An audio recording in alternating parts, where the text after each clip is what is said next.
There's a pretty one, Ulysses.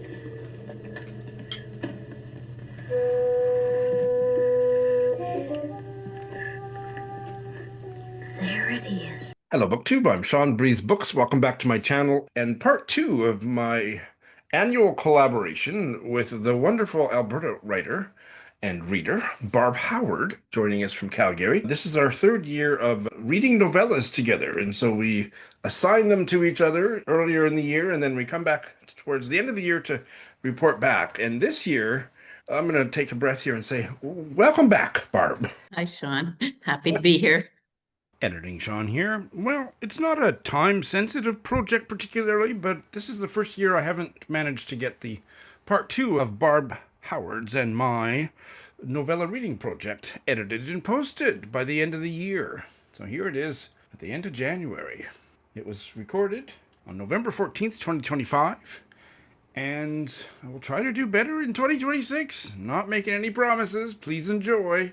Oh, and so keep in mind, if you're wondering why we didn't get into NATO and Trump and Iceland and Greenland, Iceland was on topic, but Greenland could have come up if this conversation had happened later in the year. Yeah, oh, we got lots to talk about. But anyway, to resume that little preamble, unlike previous years, all of the three that I chose, and I think at least some of the ones Barb chose, we ourselves hadn't read yet. So I have now read 6 novellas that were new to me. Oh no, there was one I'd already read. Anyway, let's get started. I'm dying to hear what you thought of all these, and why don't you get us started with one of yours? Okay, I'm rolling up my sleeves. So Oh. I know which one I want to talk about, but maybe at some point we can talk. I had them grouped into Please. 4 novellas about agency and 2 dark poetic ones.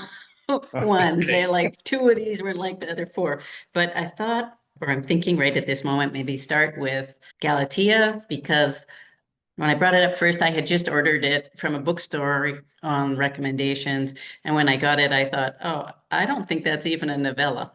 And right on the front, it says a short story. Maybe talk about this one first. And from when we first talked about what we were going to read, I remember you saying you were possibly rethinking what you felt about the rewriting of Greek myths or modernizing them.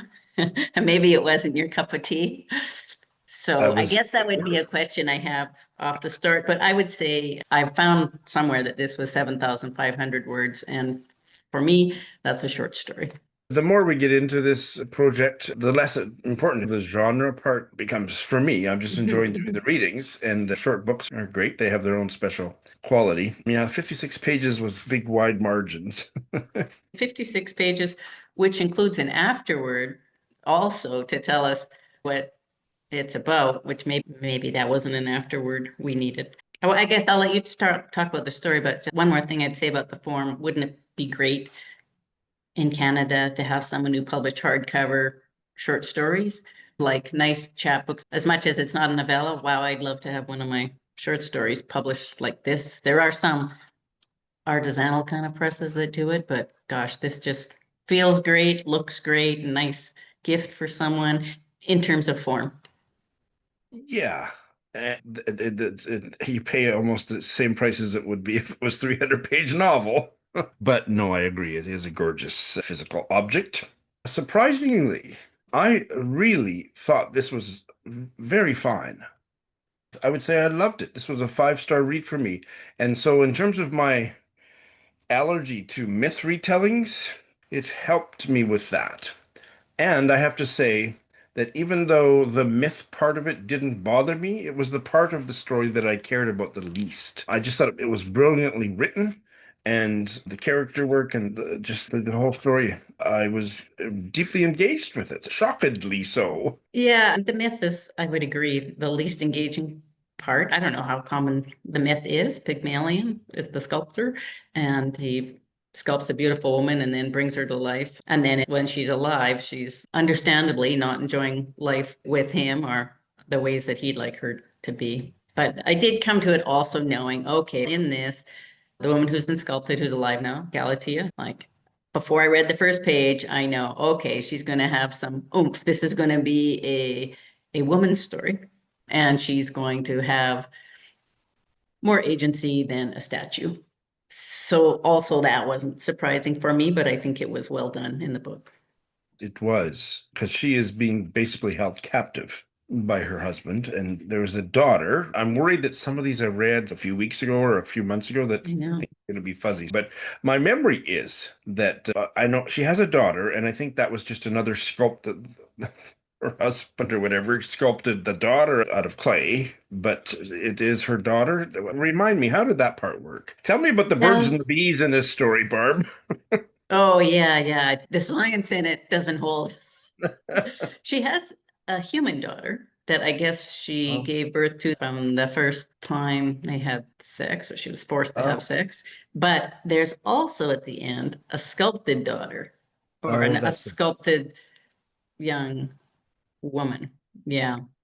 Who, in theory, because she's getting uppity with opinions and wanting to read and all these things, the Pygmalion is sculpting someone more docile. What's my take on that? Yep. And I did appreciate the afterword, I guess, because it filled in a lot of gaps for me about the myth, and she had some interesting commentary about incels. Yes. Yeah. She said when she wrote it, the whole incel thing hadn't been a big topic in the news, but since she'd written it, it had become so, and she thought that the sculptor in this story fit the bill. I agree with that, and I retract not liking the afterword because that's right. That was in there, and that was interesting way to bring it like really current. Yeah. Do I want to rush out and read more of Madeline Miller's, like The Song of Achilles? Have you read it? Other stuff by her? I have not. I wonder if she's written something that isn't a myth retelling. The writing was just lovely on the characters and the politics of it. But I guess if I can put the myth retelling part to one side as I'm reading, I could read any of the other stuff she's written. Yeah, I think that is that her gig is retelling myth. I think it's It Circe and Song of Achilles. Yeah, I mean, maybe you don't want to read one after another. I would read more of hers. At the end of this, it's, I don't know, is it a spoiler to say it is her sacrificing herself for her daughter, one possible, the other woman being sculpted. That's the truth of it, but of how lots of women's lives is. But I did think, oh, I wish there could be a retelling of that. Yeah. And I want to contradict what I just said because she did challenge me in that afterward. The last lines, after she talks about the whole incel thing, the last few lines are, but that is the mark of a good swordsmith. It is water so wide it can reach across centuries. I hope you enjoyed the swim. And in terms of me not being into myth retellings, that really spoke to me. And I thought, okay, Shawn, you need to chew on that. There's some power, there's a vibration there that I'm left with to mull over. Does one mull over vibrations? I don't know, but Yeah, I like that too. And explaining her approach, why she works with the myths. Yeah. The one thing, final thing I have to say on it is Galatea gets bathed in it by a woman attendant. And there was three women getting baths in the books we have here. There's a women getting bathed by other people thread through the novellas today. And I found that super interesting. oh, So they're coming up. yes, they are. I'll go next to Hunchback, the Japanese novella by Saou Ichikawa, translated from the Japanese by Polly Barton. And this was the one I was most excited to read in terms of the ones that I brought, although I was excited about all of them. But this one, I just thought, oh, work of fiction by a disabled writer. I just had high expectations. And I have to say that I was fairly disappointed. It didn't really work for me. But I'll stop there because I just see a surprised look on your face. So I'd rather hear what you thought for a few minutes. Yeah, that's interesting. I was the opposite. I was Okay. thinking, I think this might be disappointing for me. The cover reminds me of Cheesy's, you know?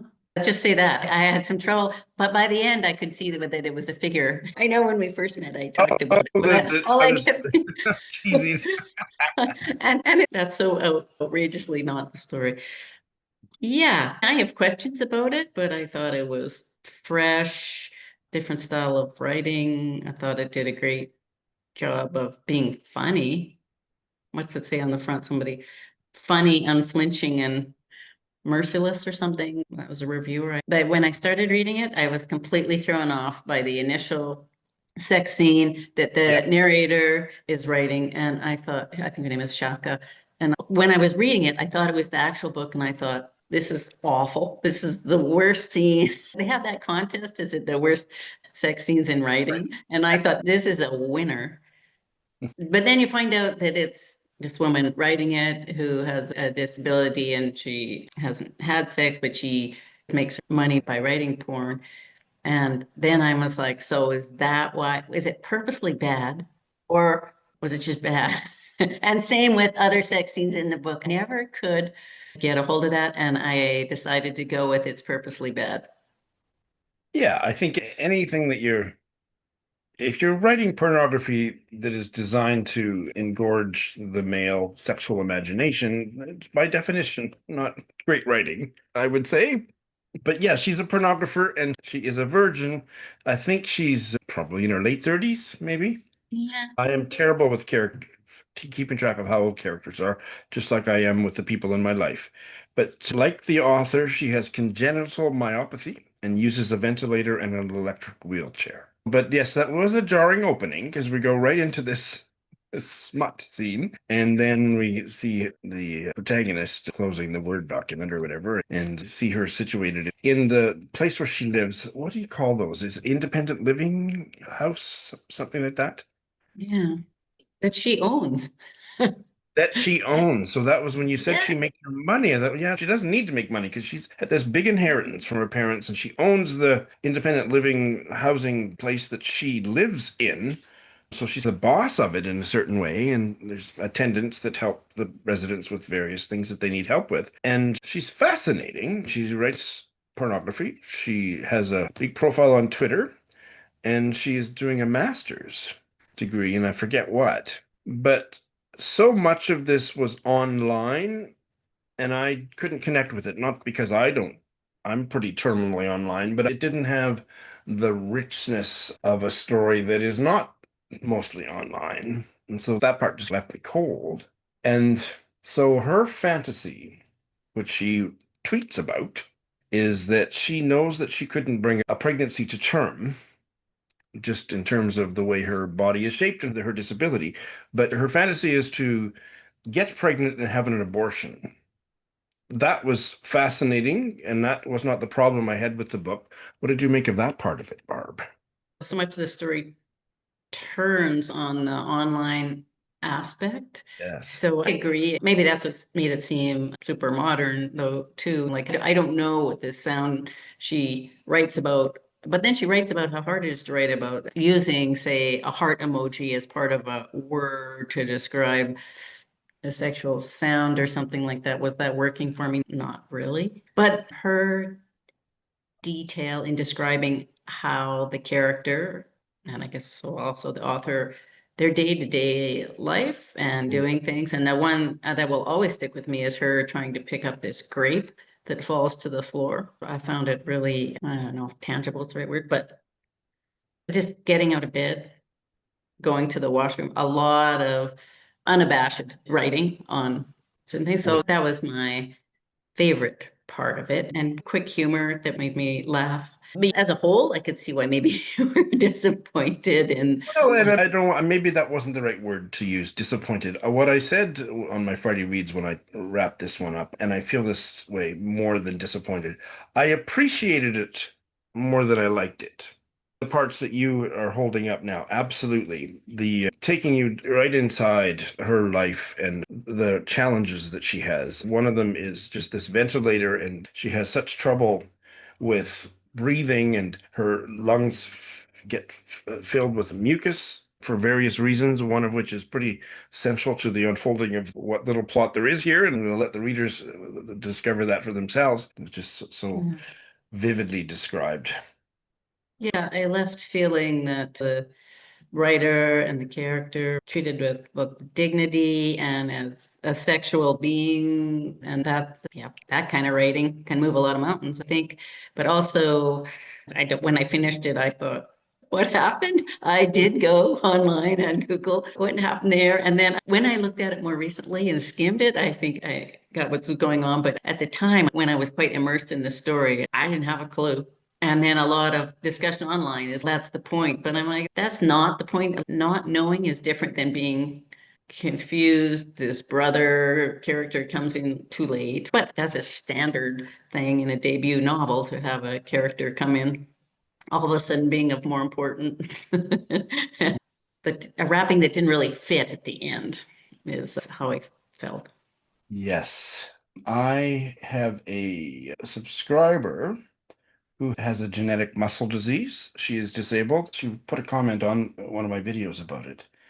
She said that she has mixed feelings and thoughts, especially where she's coming from as a disabled woman. The critical and prized establishment response has been problematic in itself. She says, if memory serves, Shaka's parents are dead, though I concur we don't get a sense of much warmth there. In general, I thought the author strips out anything much peripheral to go hard into the central storyline and ideas she wants to get out there. She's not good enough at this point to pull that off. That weakens the book a lot, in my opinion. I'm really glad to include that here because that's an important reaction. I did love whenever she's talking about blueprints, people having different blueprints and the presumption of a correct blueprint. I like the terminology, and it made me think the translation was probably really good. Polly Barton, I think she's reputed to be an amazing translator. And she interestingly had an acknowledgement, the translator, in the back of this book, and the author does not. So I sent a note to the translator I know, and she said it happens sometimes because the translator always has someone to thank and acknowledge. And sometimes translators' acknowledgments are almost like a little essay about the various problems that they encountered and how they dealt with them. And they're fascinating reading. This one is quite brief. Polly Barton, I have her memoir about being a translator and being living in Japan. I think she lives in Japan, but certainly about Japanese culture and stuff. I haven't read it yet, but it's on my shelf. But yeah, I'm glad I read it. I appreciated it. It wasn't really a Shawn book. Yeah, I'm really glad that it was on the reading list. I have a translation question for you. Okay. What is furikake, Furikake?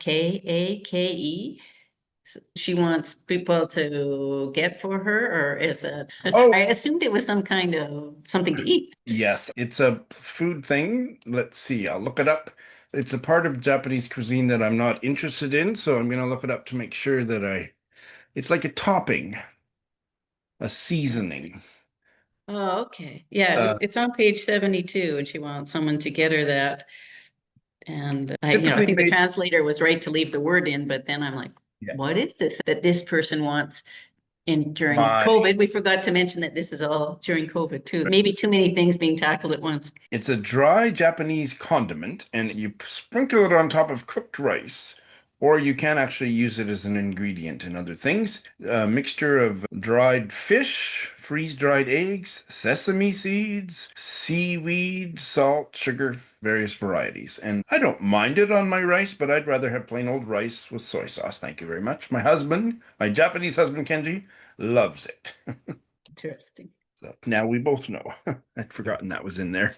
And this won Yeah. the most prestigious Japanese literary prize, the Ichikawa Prize in the original Japanese version. It held my interest and I admired it. So I would probably try something else by her. I would too. And she might write something completely different, but I would go into it thinking first about humor, as opposed to this one when I started reading it thinking, oh, this is going to be some serious stuff going down here. The bad sex scene would have been better if I'd gone in laughing rather than thought, is this for real? I think it's a risk for, if this was genuinely funny and a literary way in lots of parts, but at the beginning, there's a big risk in going in and having people wondering, is this meant to be funny or is it not good writing? And I would never take that risk as an opener. So what do you want to talk about next? All right, let's go with Bartleby the Scrivener. This is one that you had read before and I hadn't read before. And this is one I chose because the other Melville one turned out it was not finished, the Billy Budd. I wanted one that the author felt was finished. And I kind of loved this. I'm worried, Shawn, that you didn't love it, but it felt so relevant and modern. I gotta say, I like the first half better than the second half. It went on a bit, but even for a short novella, in a law office, and I just love the time taken to describe the other people working in the office. And he's got the guy he calls the turkey, whose face is as red as a Christmas grate of coals or something. And he's got the other guy who, one's really angry in the morning before he eats, and one's angry in the afternoon. And then the office runner who brings them ginger nut, and they call him ginger nut. All of that, what didn't really have anything to do with the story, but I love that. And unfortunately, those people disappeared by the end, and maybe that's why it dragged on a bit. But the content of this guy in the office who just says, when asked to do something, I would prefer not to, but also doesn't leave, and they try and fire him and move offices. And the narrator sort of ends up checking on him, living in some prison-like setting for unhoused. Just seems like a problem today and forever, and arguably this productivity, capitalism issues, but all of that plays into the still. I think it was a flop when it came out. Was it? Yeah, I think Moby Dick was too. I think we spent a lot of Oh, time we trying did to was. recover. Yeah. So that's where I am for that, but it is written, what, 1800s? I can't remember. So see why it wouldn't hold a lot of attention for everyone. 1853. Yeah, this was my second reading, and I think I maybe liked it a little better. I appreciated I didn't remember some of the atmosphere of the other co-workers in the office, the other scriveners or whatever they were. The narrator is the boss, the lawyer. And I appreciated more of that background and what it was like in that office than I remembered from last time. And in terms of social relevance, I would just add to what you said that it made me think of quiet quitting. That's what Bartleby's doing. If you tell him to do something that was in his job description when he got hired, he will do it. But he refuses to do anything that's outside it. And he doesn't say, that's not in my job description. He just says, I would prefer not to. But there's certain things that the boss guy, the narrator, expects everybody in the office to help him with that Bartleby wasn't hired to do, or nobody explained that to him when he agreed to take the job. And he said, I would prefer not to. And that's quiet quitting. Yeah. I appreciated that, but it's still not my kind of thing, so it left me cold. But just again, I'm saying more about myself, and the humor, it didn't strike my funny bone. I could see why it would be humorous to normal people, but not being a normal person. It was just okay. I like this question. In fact, it's at one angle, it's a bit like the in Hunchback is what to do with people who don't conform to the way everyone else wants them to be. And yeah, and that's interesting. And maybe if I picked this book up today, I'd be like, oh, too many words to say this thing. I guess part of it, I'm surprised at how writing from way back is still understandable, and you can still Oh get some of yeah. the underlying. I don't think he over talks about the issues. And everybody in this is actually a pretty nice person. It's not basic, the boss is bad or lawyers are bad or these sorts of things. It's just people getting along, wondering what to do with the guy who won't do anything. And I think that for me, one of the most interesting parts of it was that why do you think the narrator ended up caring so deeply for Bartleby? Because he really found it somehow endearing, infuriating, exasperating, but also he develops a lot of affection and worry about him. What was that about? Maybe there's a side of all of us that admires him. And I think that's where the appeal of the story comes from. It appeals to that inner rebel or whatever in the reader, just like it appealed to this very straight-laced lawyer that's very responsible and does everything he's supposed to do to live up to expectations of his profession. But he's drawn to somebody that just doesn't give a crap about any of that stuff. Yeah, and maybe that's a good last line in this too. Bartleby, humanity, and maybe it's just his humanity making him feel that way. There is no suspense in this book where the guy's on a downhill ride. to the bottom and it's going to be awful. So that would be not a point for people looking to be more riveted by a book. And it set it in New York, and the subtitle in mine is A Story of Wall Street. So I don't know if there's more that we're supposed to take from that, but certainly the ethos of Wall Street, the ethos of capitalism, Bartleby is certainly the complete opposite of all that. Yeah, but also, I guess some would argue the ethos of Wall Street is not creating anything. A lot of money here, money there, money moving there. I think those are my thoughts on Bartleby. You have Yeah, more? mine too. Kind of left me a little bit cold, but I got more out of Yeah. it the second time. So who knows? It might end up becoming my favorite novella ever if I keep rereading it. I think it might be a good gift for people who are hating their jobs, which That's right. it's In other words, a good gift for about 80% of the yeah, population. yeah, I'm thinking with my kids. Okay. So the next one I'll put on the table is the German novella Old Rendering Plant by Wolfgang Hilbig, translated from the German by Isabel Fargo Cole. And I remember telling you that I was so excited to finally pick this up again because I'd read the first 10 pages or so to my friend Lindy when she was recovering from a concussion and couldn't read. And we both thought the language was just wonderful. And it took me all these years, about 4 or 5 years, to get back to it. And I would agree that the language is exquisite. The writing is gorgeous. I love long, spidery sentences, but it didn't end up being a Shawn book at all. There wasn't enough people in it for me. It was a first person narrative about a young man who I think we start out where he's a boy, and we don't get very much. His family is just abstracted to my family. We don't get a clear sense of who the people in his family are.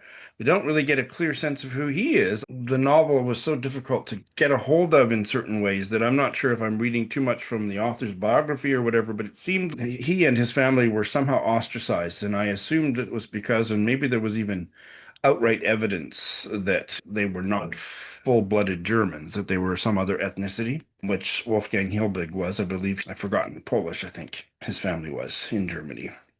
There wasn't much plot. I don't need a lot of plot. I absolutely don't need a lot of plot, but it was way too philosophical and abstract for me.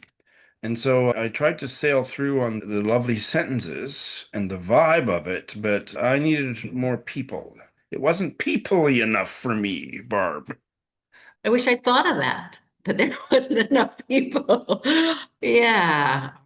I didn't know if that was part of it, the isolation, loneliness. I read it on a plane, and I think on one of these shows I said, that's the perfect novella. And Mm. then got off the plane depressed and icky feeling from all the horrors of the story. And then I read a little, looked at it again. I found it quite thick, dense reading.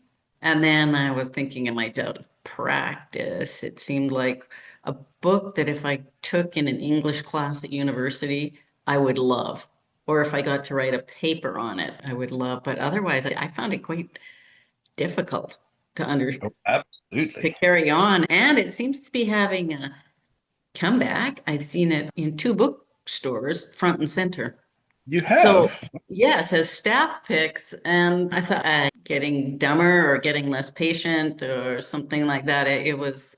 And then I wondered, did it have to be this convoluted to steer the authorities off the book? Is it a style chosen for that? I don't know. But I will say it had just the grossness of what's in this river, the rendering plant of the most memorable part for me is the main character stepping on a rat. And I think it bursts. Yeah, that's the stuff of nightmares. All of it's the stuff of nightmares. And that's done really well in terms of thinking, what world is this? But I think you're intended to think, what world is this? It's our world. Sure, and it seems like that again, I had to keep referring to the back because I wasn't able to follow what was going on, and I usually never read the back. But as a young boy, he's obsessed with an empty and decayed coal plant, and he links it in his mind that it's somehow tied to mysterious disappearances throughout the countryside. I had really a lot of trouble picking that out of what I was reading, but thank God it's here. as a young man. Years later, I couldn't really follow the chronology of him as a young boy compared to as an older young adult, but apparently he does grow up over the course of this novel. By that point, it has become an abattoir rendering plant. And he doesn't he end up working there? He ends up choosing to work there, which is seen as the job that identifies you as one of The the, excluded yeah, the ethnic working there. minority class. Yeah. And so when you said, I forget your exact phrase, but when you were talking about your reaction, you said there was the horrible things in the novel, and that's what it is. It's just the descriptions of what this environment was like. Nothing happens in the novel. It's just the very gory descriptions of how gross everything is, stepping on things and what's in the water. And the picture really does sum that up on the cover. And But the no, end is, I don't know what the takeaway was. Mine was to me trying to make it, oh, I see. The earth itself will solve these problems. The earth consumes it all. This concept of all humanity's horrors being in the earth under our feet, I love that. I love that, but it's just hard for me to reason in that form of prose.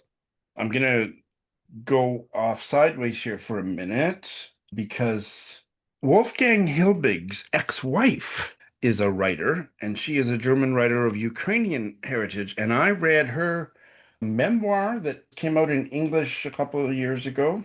It was originally published in German. I assume it was written in German language in 2017. The translation came out a few years later, but I read it about 3, maybe 4 years ago. It's called She Came from Mariupol by Natascha Wodin. I'll put the GIF up and it'll be in the show notes. Translated from the German, it must be the German, from Alfred Kueppers. And it is one of the best works of memoir. I would say one of the best works of nonfiction that I have ever read.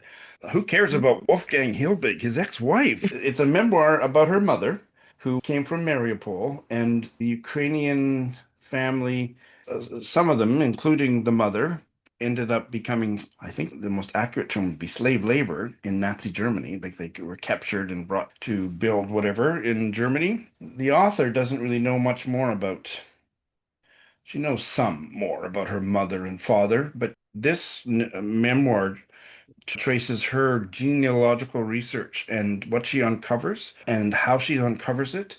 It was just so gripping, and all that 20th century Holocaust and World War II stuff just came so vividly alive in the memoir. It just bowled me over. So that's my kind of a book. That's got to sit in Wolfgang's craw. Yes.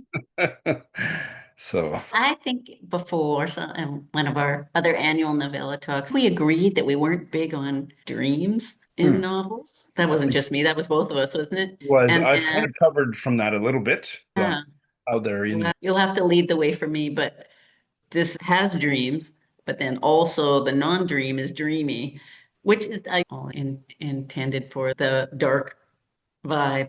But yeah, if it's that horrible outside the dream, do we need the dream?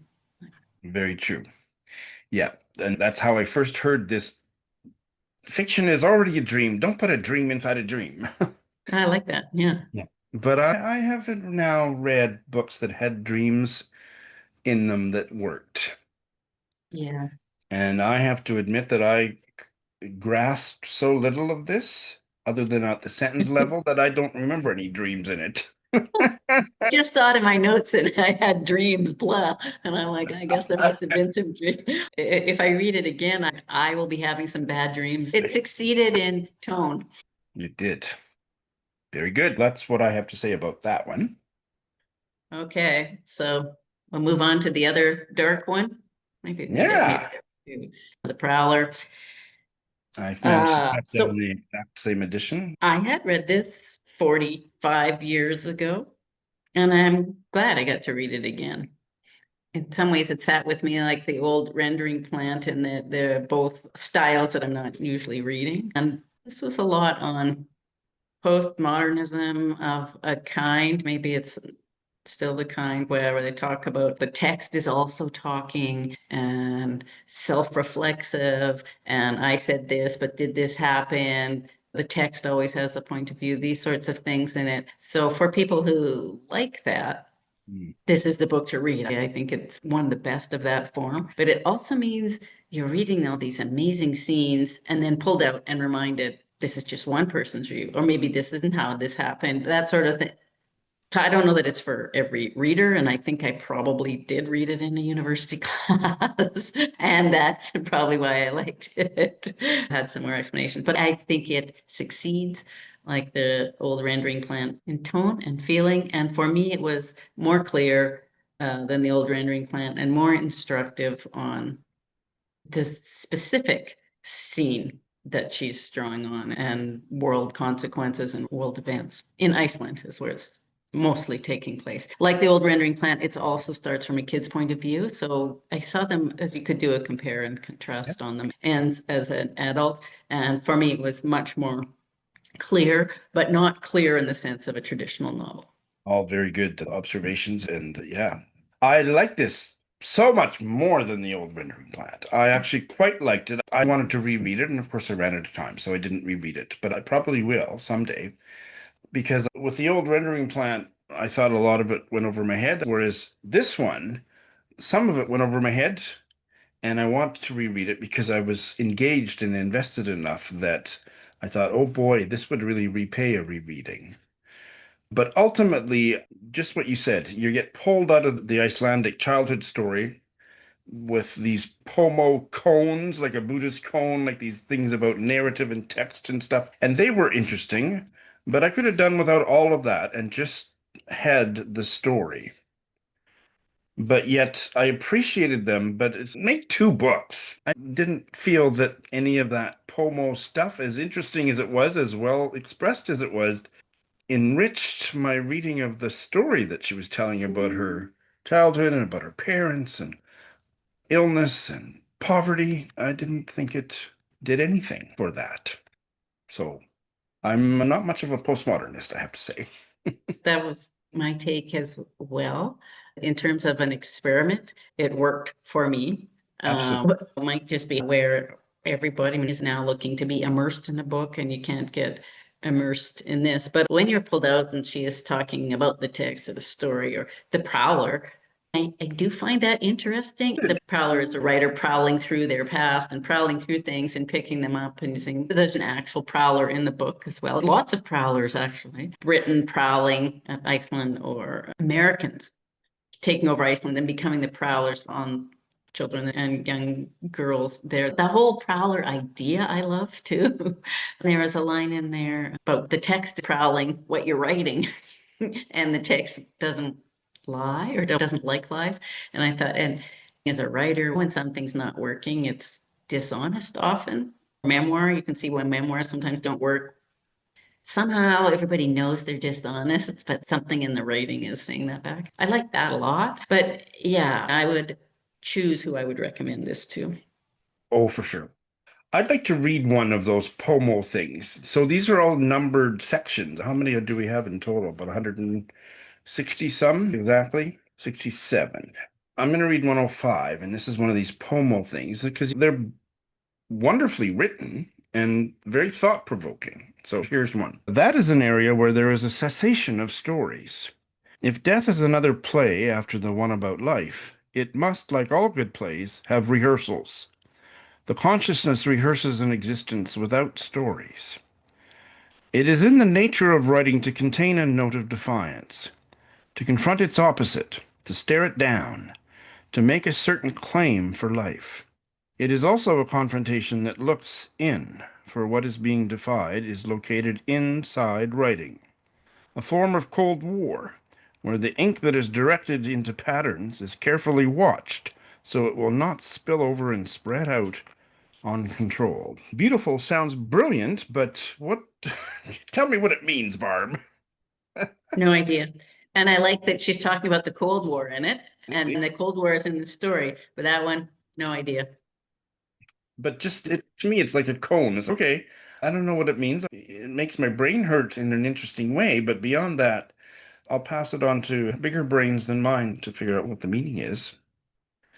Yeah, no, I didn't know that one. In fact, as soon as you started reading it, I was thinking, uh-oh, this must be one that I skimmed.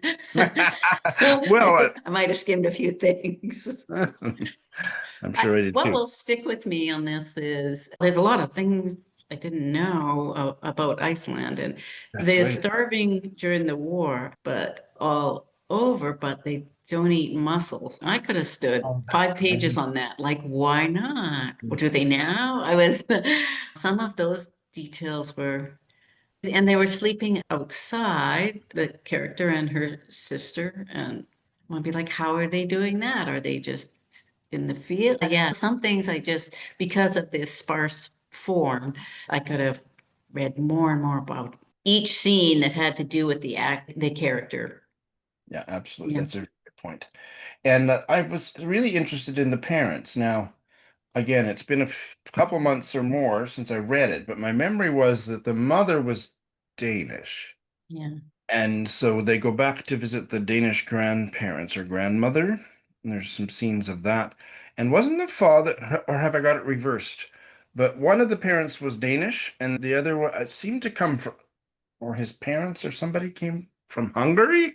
I think that somebody there was actually from Iceland, but maybe not. Maybe it was the Well, dad. I so, thought the dad so was, but then somehow was in Hungary, maybe or because, there was something in yeah. reference to Hungary. So that part was confusing, but I was interested in it. I would have loved to.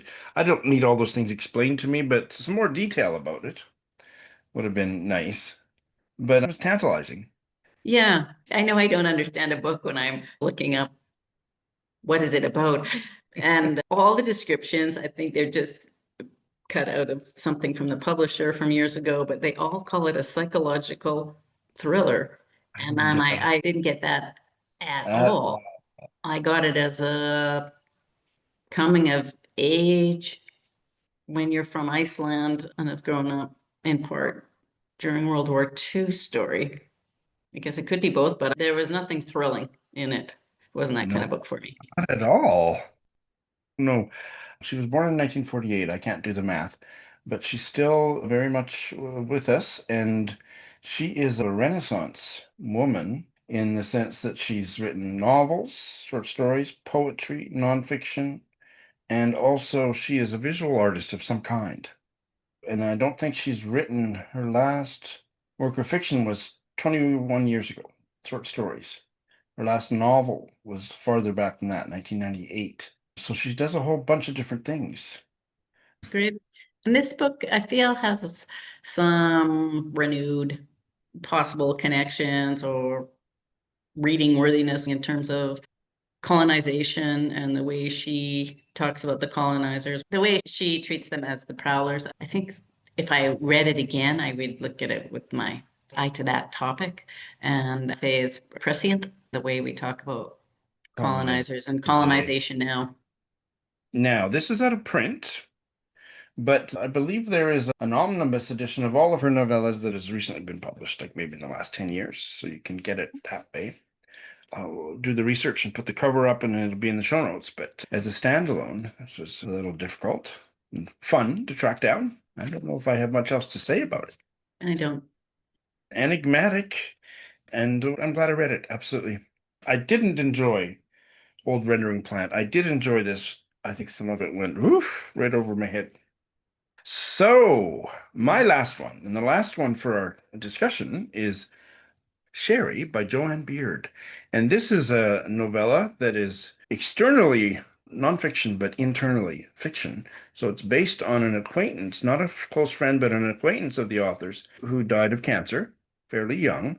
And it's based on interviews with her family and friends. And then the author, Joanne Beard, created the interiority herself. And this was a big success for me, probably my favorite of the bunch, or certainly tied with Galatea, just based on the wonderful writing. I just loved the prose, and it was heartrending. And it's about her in her 40s, maybe early 50s, when she gets cancer, and then she recovers, and then she gets sick again, comes back, and then she realizes that this is game over. It's set near the end of the 20th century when Jack Kevorkian was doing all this euthanasia that was illegal in the States at that time. I think still is everywhere in the States, but I'm not sure. And so in real life, Cheri did seek out Dr. Jack Kevorkian to help her end her life, and that's how the book ends. But there's so much more to it in terms of the memories that are flooding her consciousness. That was the part that I thought was just stunning.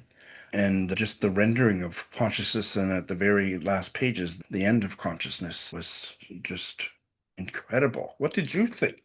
I thought, like you, so the memories, which were obviously not the actual person's memories, that's the reason why the writer went this route, so she could have some interiority. They were amazing, really memorable, and somewhat problematic. The first one will stick with me forever in the book. It's two boys riding their bikes down the road, and they each have one end of the snake.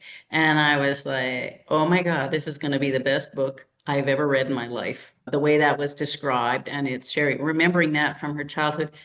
And that didn't play out like she does. There's a skating scene when she's a kid, another memory, and she falls through the ice and she is under the ice. This is one of my greatest fears.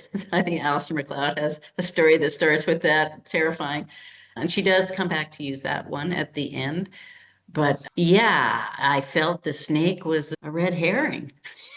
Because I kept thinking, so what is that saying? She's pulled in two directions. Maybe I'll do this, maybe I'm not. She is going for medically assisted suicide the whole way through. There's no tension that way. It's more just learning about her as a character.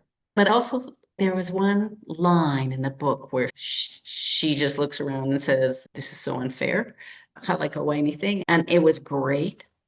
And I felt like maybe the author was constrained in dealing with a real person in giving her very many negative emotions, or and maybe this person didn't have them. But I totally get that she was, when she would say how everyone is so kind and everyone, I'm absolutely buying that. And it's the way I would hope to be as well. But only one irritation, maybe two irritations at other people when she's in incredible pain every day.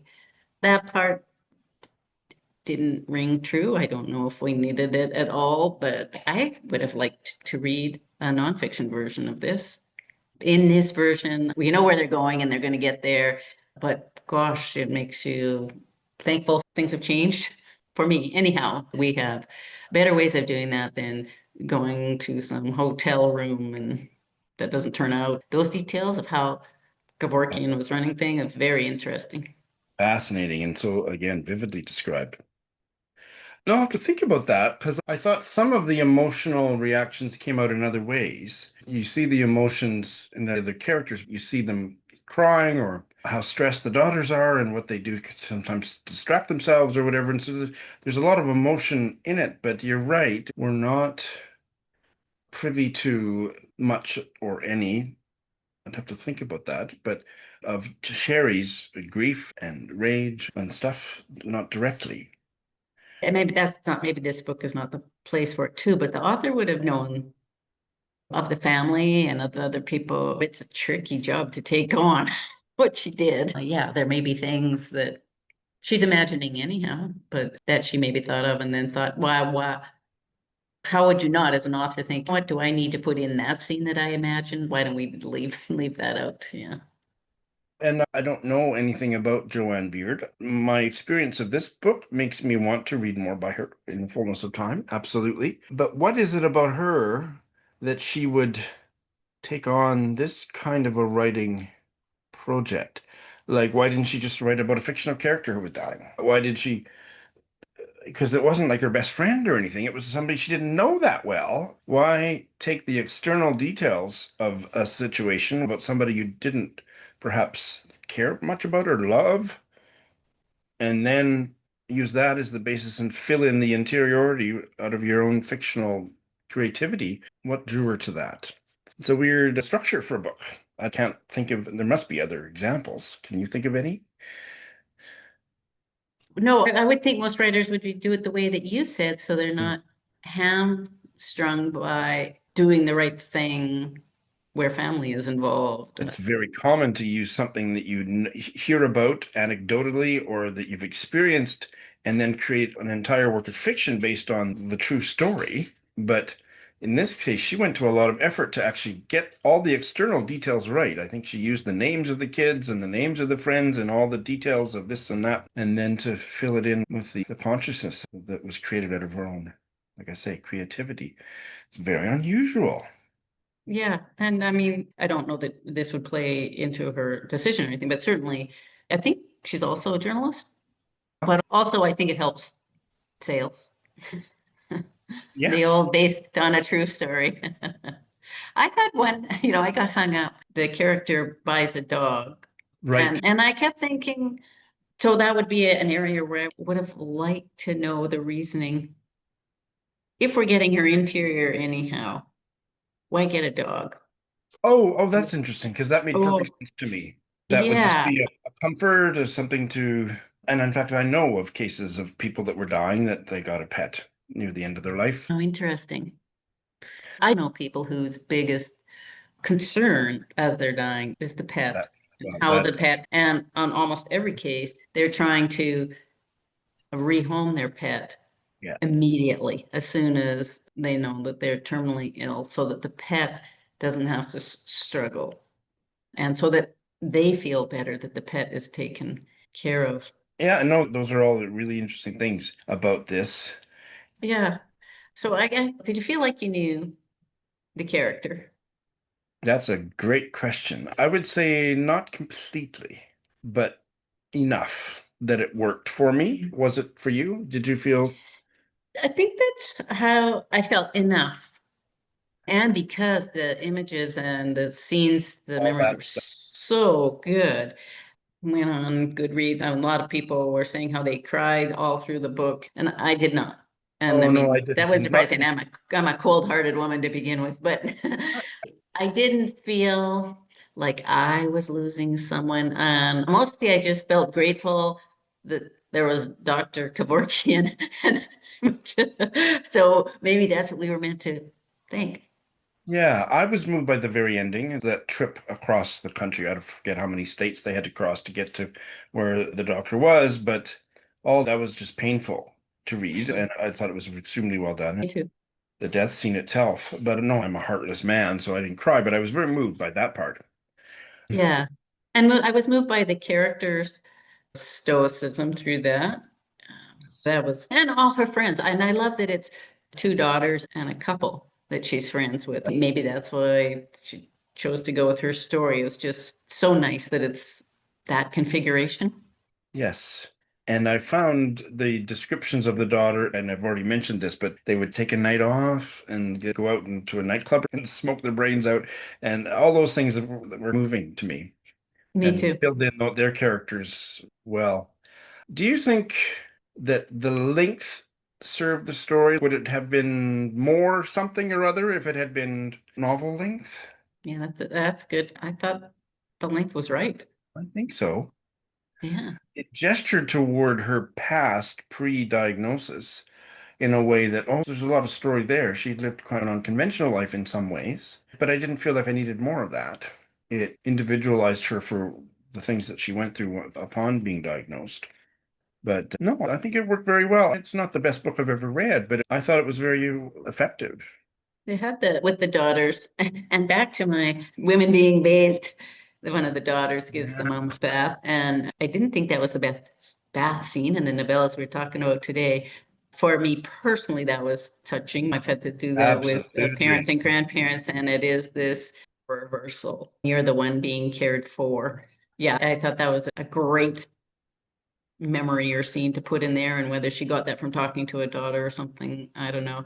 In terms of the best woman being bathed scene, they're all always this like infantilization of women when they're being bathed, but the Hunchback had an amazing scene from a caretaker doing that, and obviously written with tons of experience from the author or something. That was one of the best scenes I've ever seen of that kind of thing. And then Galatea had one too, which was a little more perfunctory, but that was the style of the story too. Very good observation. If I'd read them all closer together, I might have made those connections. Oh, I love that. I was just saying, and I guess the Cheri one, it's because it's a family member, Yeah. it's maybe more something that I'm know, as opposed to the other two, which are paid caregivers bathing the women.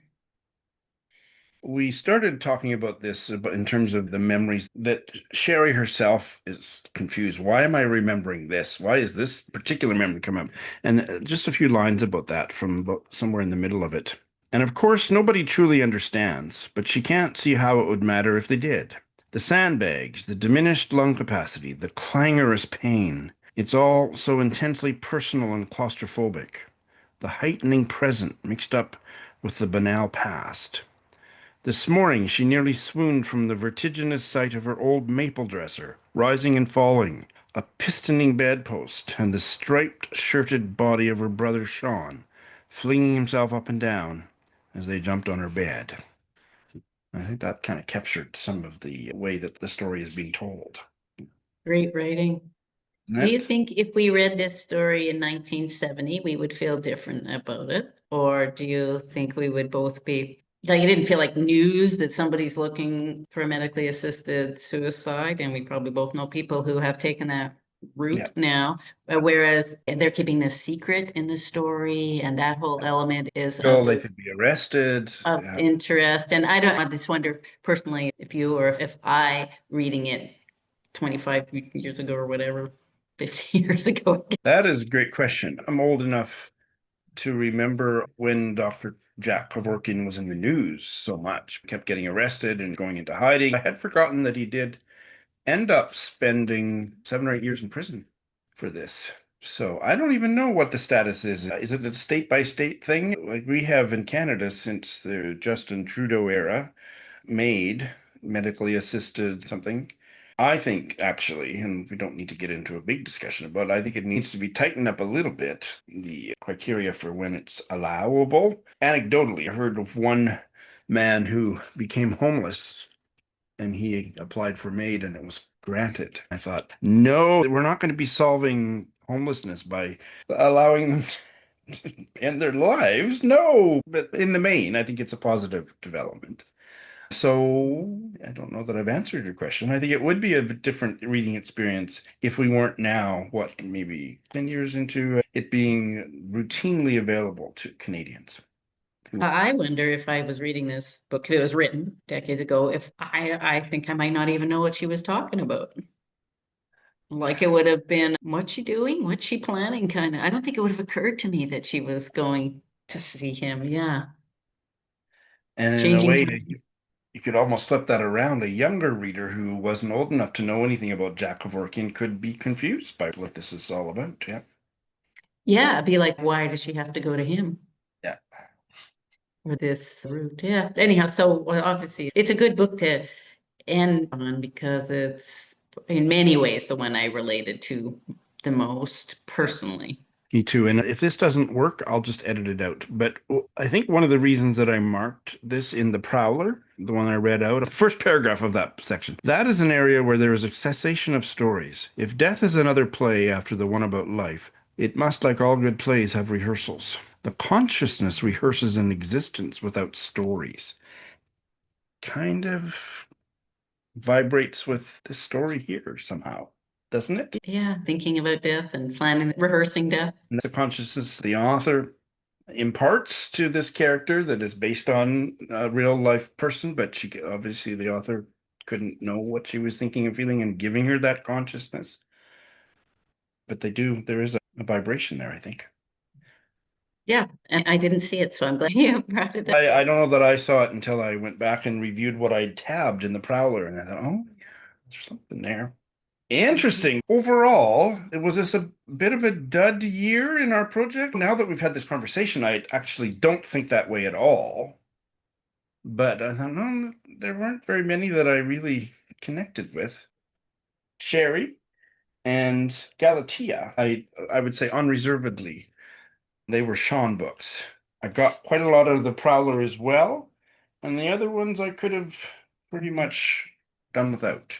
I guess the other years we've chosen ones that we've Read. and we liked them already or wanted to reread them. Yeah, I couldn't say for me there was a winner, but they were all worth reading and talking about. It's the talking about them that I feel better about them all just from having talked about them. My So, views Barb, have changed since hearing your views. So now oh, I've got really? Cheri on top, and it wasn't near the top before. What was near the top? Hunchback was near the top. Fuck, okay. And I hope I didn't knock that one down like you. No, but there were things I didn't know. I needed to know them, but did I need to have them given to me in a story? That doesn't matter. It's good to learn. And I could give Bartleby the Scrivener to someone for Christmas. Maybe out of all of them, it would be the one that would hit a certain reader the best in terms of if they're into 19th century literature and they have a certain sense of humor. I didn't hate any of them. Yeah. Closest to having a deep dislike for would be the Wolfgang Hilbig one, but even that had its moments. I think that would be true for me too, but it just felt I wasn't smart enough for it, so I didn't want to say I don't like it. I'll get by that. We'll wrap up now, and Barb and I are considering this idea came to us in part one of this chat that maybe next year we'll go full bore Canadian, so only Canadian novellas. We'll both keep thinking about that. We may come up with a different approach, but that's what we're going with now. We're going to renew the contract for another year. The novella project continues.